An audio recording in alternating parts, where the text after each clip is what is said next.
This is Lewis Art for Boxing Social in association with Empire Fight Store. Delighted to be joined by Fran Hennessy and Michael Hennessy Jr. here in Slade Fitness in Sevenoaks. It's a nice Monday evening. Just before we get into it, Fran, Michael, I guess start with Fran. How are you? You good? Yeah, I'm good, thanks, Lewis. Even better for seeing you. Thanks, cheers, thank you. Same goes. You all good as well, Michael? I'm well, thanks, Lewis. Like she said, it's great to see you. Yeah. Always good to see you both too as well. And I guess it's been a month now since your fight, just under a month in a way. Enjoying the downtime since obviously a massive win for yourself? Oh yeah, I've been really enjoying my time with my family, my friends, just chilling out, eating nice food, doing nice things. I'm feeling very blessed. Yeah. It was your birthday just after the fight, wasn't it? So that must be the most perfect thing. Surely, because you can just eat what you want, you can celebrate what you want. So it makes it a little bit extra special. And I guess the win with the perfect birthday present. Oh, best birthday present I could ever ask for. It was definitely one of the best birthdays to date. I was feeling very blessed, waking up with my nice belt in my bed, and I had a great time with all my friends, all my family there. So it was brilliant. Definitely. And I guess I'll ask yourself, Michael, obviously you've been there for your whole sister's journey, not just as a pro but as an amateur as well. 5 fights in, been about a year now since a pro. Something you must be very happy with and must be well delighted with, especially with the last performance. I'm incredibly proud of her, and we're delighted with her first year's been as a pro, 5-0. And she's been match tough, especially that last fight, Anna Mariah's 5-0, 2 knockouts. Dropping all the other opponents as well. Big puncher, very dangerous, and she's picked up her first title. I don't think her first year as a pro could have gone any better, but it's only going to get better from here. The next year is going to be even better. I guess I'll ask yourself for that. It's been a year since you've been a pro, and you've come on leaps and bounds since. And have you said it's fair to say probably in all them 5 fights in a good way? It's not all gone your way in them fights. You had tough fights early on, as your brother says. So how do you reflect on your first year as a professional?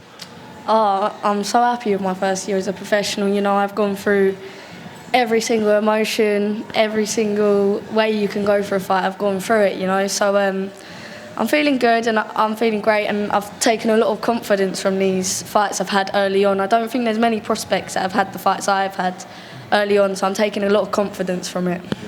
Definitely, and one thing I also wanted to mention, I was sort of just before I came, I was looking back at old interviews, and I think I remember our first one when before you made your pro debut, and it shows do you feel like you've seen that confidence as a growth as a person as well? Because when I compare that interview, not in a rude way, but from then till now, you have come on leaps and bounds. Then do you think you see that as well?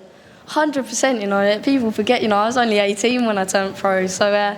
I wasn't used to the cameras, I wasn't used to all of it, I was fighting big, grown, strong women, and now I'm 20 myself, so I'm feeling confident, I'm feeling a little bit wiser, a little bit older, and I feel good, and I'm very confident going into whatever's next. Do you think you see it as well? I definitely, she's getting more and more confident, and as she should, because every fight she's stepping up. And she's producing the results against really good opposition, and not only on fight night, but in the gym as well, sparring elite fighters and doing brilliant with them. And she's improving every day. She's turned pro at 18, she's still a baby. So when she matures, it's going to go to another level again. And you mentioned that there, and Fran mentioned it, it's fair to say in that first year it hasn't all gone her way. And I guess it's maybe just regardless as a brother as well, but as someone that looks out for Fran, for yourself, I'm sure early on in your career it didn't all go your way as well. So how much did you use that experience, I guess, to push to Fran as well, to sort of tell her about sort of pieces of advice in a way? It's actually a blessing in disguise, things not going all your way in these early days, because what you don't want is to blow everyone over and then step up in level, and you're not used to a bit of adversity or having to dig in. But she's been there. She's had to deal with every possible situation in her fights. Losing her nan in the build up to the Norak fight. I covered it briefly downstairs, but coming on to her monthly 30 minutes before her fight in that last fight, I had to rush to the store to get some sanitary pads and headache tablets. She's dealt with all the possible scenarios against very good opposition at such a young age. So she's already mentally extremely tough and doesn't let anything bother her, but that's only going to add to it. So, I was going to say that, Fran. It's like it's an easy question to say, but when you feel that benefit from being it's still young, it's still 20, it's still such a young age to be a pro. And as you say, with like for yourself, like not in Aruba, but barely any senior amateur experience as well. So you've had all that experience that comes with it as well. How much benefit did you feel from them that being 5-0, but having them tough fights rather than, as some people may have, 10, 15 knockovers? Like you have had that in the ring, out the ring. You had so much adversity. So how much do you feel like you have benefited from that? Oh, so much. If I was just going in fighting people, with losing records, who I know I'm going to beat, who get like easy fights to say, I wouldn't be taking the confidence I've taken now. I know I can go and I can fight for championships belts now. I can go in them championship rounds against good opposition. I don't think many people would have fought the last opponent I fought in their 5th fight. Like I really don't, especially at the age I'm at. I turned 20 the day after. I won that belt at 19 years of age. So I think I'm taking so much confidence from it, but I wouldn't wish my career's gone any other way. These fights what are pushing me, that people coming to test me. I want that. I want to be proving people wrong. I want people to think, she might not win that fight. Because that will bring out the best in me. And I've said that from the start in my career. The more the opposition rises up and up and up, the best of me you're going to see. It brings me on to a good point, and it talks about the level of doubt and people, I guess, you having doubters in a way. It's fair to say early on, like even throughout your life, you're always going to have people doubting you, especially with the career path that you chose. But even more so now, like when you are broadcast on Sky, and your career's there for everyone to see. Everyone can see that. Especially in the last fight, there was probably a lot of people doubting you, and you proved them wrong. And that must be a good feeling. Like, and it's only the further in your career you go, it's only going to get bigger. But that must spur you on, as you say. Like, and when it's on a wider scale, it must mean a lot more. 100%. Most people thought I was going to lose that fight, if not get knocked out in that fight. I know people thought that, but I love it. Doubt me all you want. I know I'm going to go in there and I'm going to produce a performance. That's what Michael said. I'm mentally strong. No matter what I was seeing on socials, no matter what people were saying, in my head I knew I was going to go in there and do a job, and people were all going to be like this with me after, saying like how good I am and things. I knew that was going to happen. When it comes to that doubt, and as you say, like it's something that you enjoy clearly, but like how do you balance it? Is it something, would you say, do you read a lot into it? Like do you sort of look at it and it spur you on, or you tone it down as much? Like, how would you sort of look at it? To be honest, whatever anyone says doesn't matter to me, unless it's my inner circle, my brother, my dad, Brad, any of them, unless any of them say it to me, it doesn't really matter to me, because I know the work I put in the gym, I know the discipline I've got.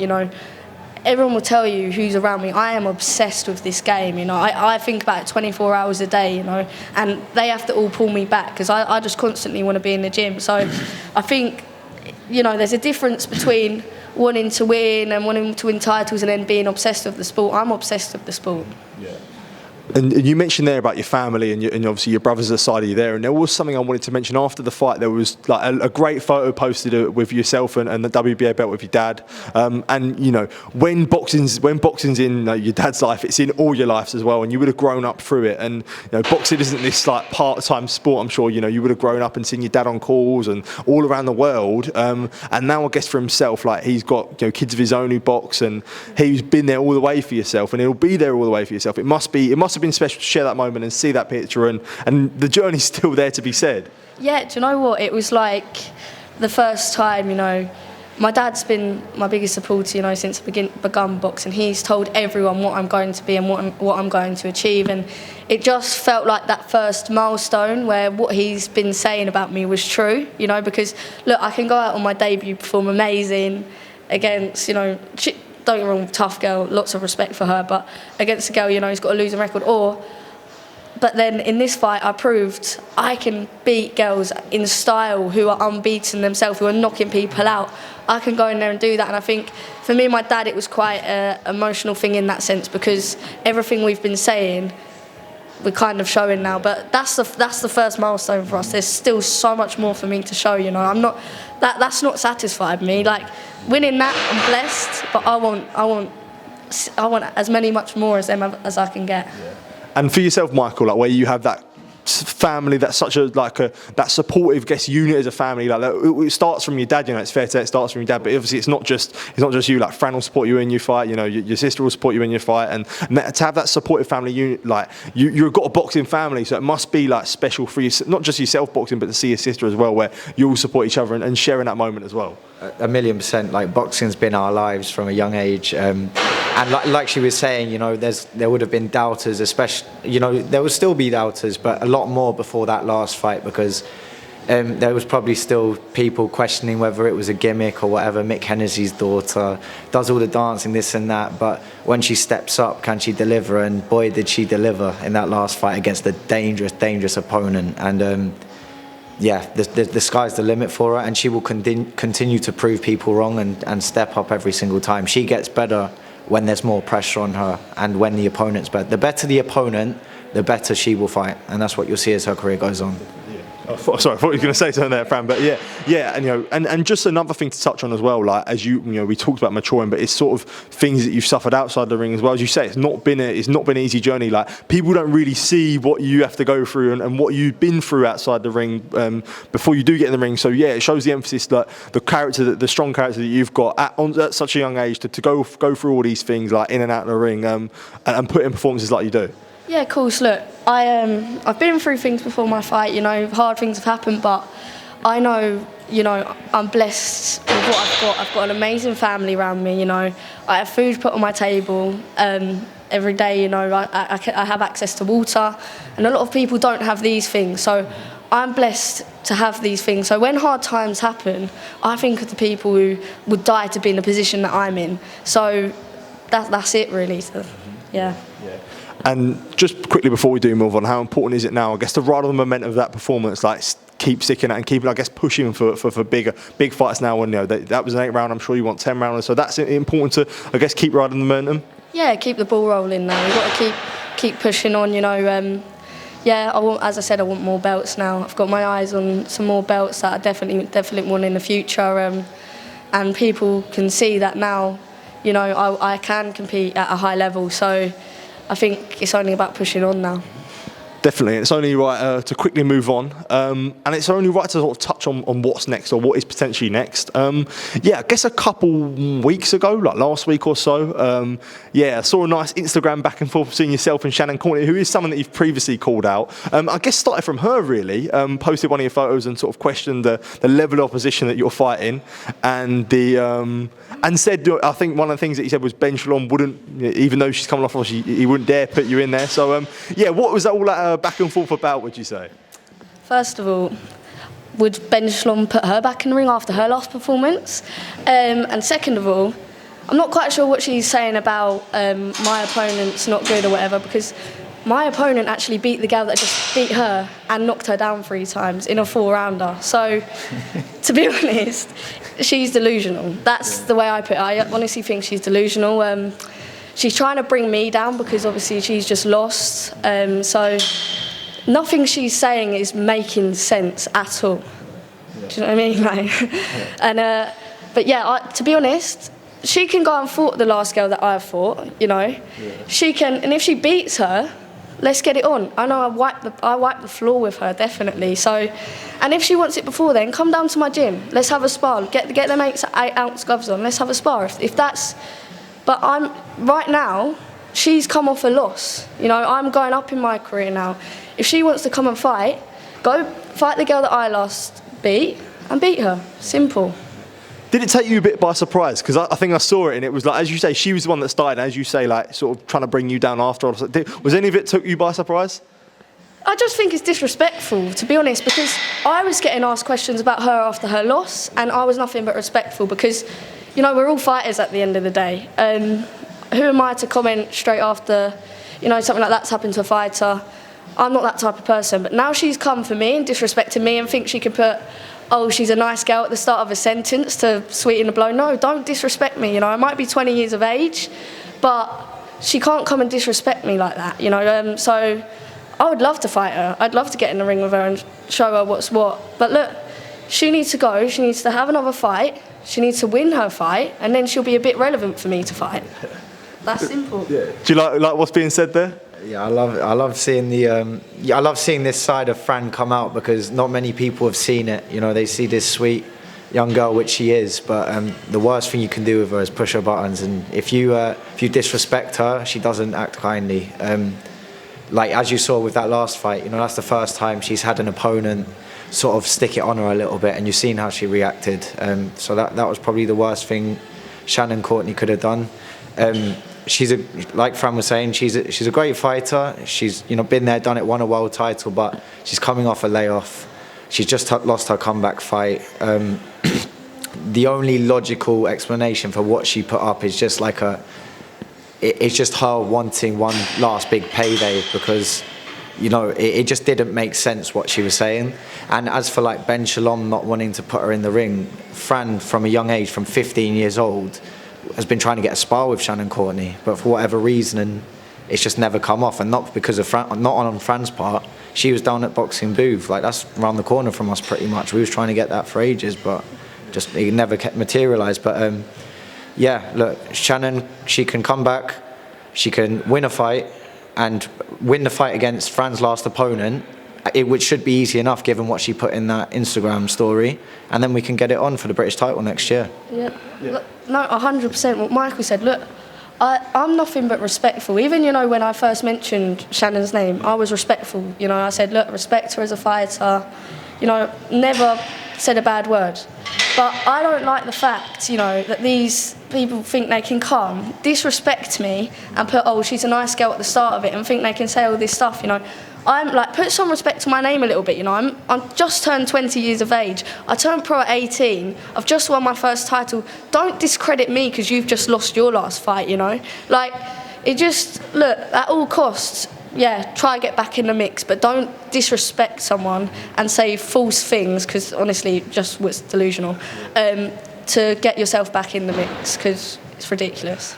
For context of what she said as well, like I spoke to Ben Shalom after the fight, and he said to me, like, when I suggested you would actually fight Shannon's opponent, he was like, look, I want to make the Shannon Courtenay fight. So good to hear that from your promoter as well. Yeah, of course. Look, it's a domestic fight, isn't it? It's a and now there's a bit of needle in it. Everyone's going to want to see it. So, look, it'll be a good fight, but as I said, she needs to build herself back up. Like, you know, go have another fight, win your fight, and let's get it on for the British title.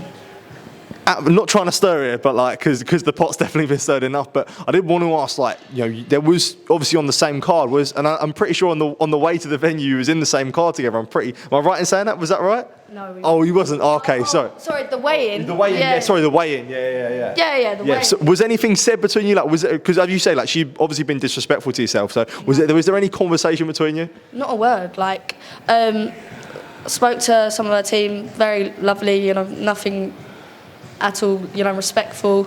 But I'm a respectful person at the end of the day. I give what, you know, you see what you get with me.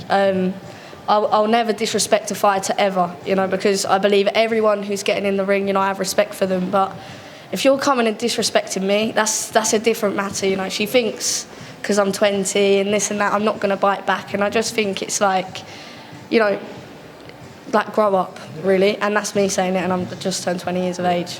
I was going to say, like, is there part of you that thinks, like, as you say, like, with your age and you still being a fresh, like, do you think, like, people can feel like they can intimidate you in a way, like, you want to show that that's not the case? Yeah, like, I think a lot of people, you know, will put, oh, she's a nice girl, but she hasn't done this or that. What were they doing on their fifth fight? Like, you know, what was you doing at 20 years of age? What were you doing when you was 18? Like, don't come at me, like, with all these things you're saying. I just think, I don't like it, because the fighting game's meant to be, you know, we get in there, we fight and we're respectful. That's how it's meant to be, and that's how I am. That's the type of person I am. But it's a different story when you're coming and trying to disrespect me and tarnish my name, saying I've not done anything, I'm fighting nobodies and stuff, when, I hate to say it again, but the girl I just fought beat the girl that beat her and knocked her down. Was it 3 or 4 times? Yeah, 3 times. Yeah. Three times. So it's just, like the best way I can put it is delusional. That's it. When you are going back and forth, like, is there any conversation like on the personal DM or anything, like, or is it just like the stories that you're putting up? No, she just sends laughing emojis. Like, but she, I think it's, look, she's trying to get her foot back in the door. She's come off a loss, like, okay. But as I said, if you're trying to get your foot back in the door, do it in a respectful way. Don't try disrespect me to get your foot back in the door and to get back in where you want to be. You know, like, just that's not the way I function. It's not the way I work. And I just think it's ridiculous. It's very disrespectful. Yeah. Absolutely. Before I do close off this interview, I did want to ask you, Michael, is there any news for yourself? Like, talking to DMs, I see the DMs of Joe Laws. Like, what's going on there? No news for myself as of yet. I'm still training away, staying in shape. You know, I'll look to get back into sparring soon, and you know, we'll go from there. It'll be a feeling. It's not a time when I'll be back. It's a feeling when I feel like I'm ready and I'm looking good. That's when I'll be back. But the itch is starting to come a little bit. I'd be lying if I said it wasn't. So watch this space, I guess. Yeah, good to hear. Michael, Fran, just want to say thank you for letting me in the gym today. Thank you for your time. Always really appreciate it. Yeah, it's been a good one. Appreciate the time. Thank you. Always. Cheers.